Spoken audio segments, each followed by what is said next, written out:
এগুলো আমাদের হাতিয়া দ্বীপের প্রতিদিনের চিত্র। এই হলো আমাদের যাতায়াত ব্যবস্থা, যা পৃথিবীর অন্য কোথাও আপনি খুঁজে পাবেন না। এখানে বাঁচতে হলে আপনাকে সব কিছু নীরবে সহ্য করতে হবে।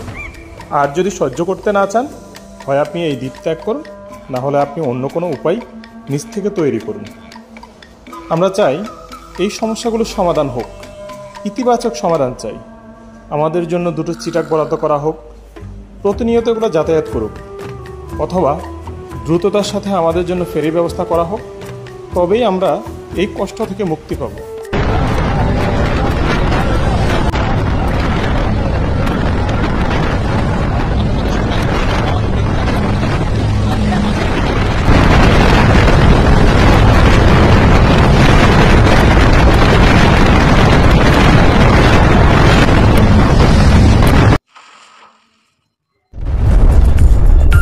Reflection of the island.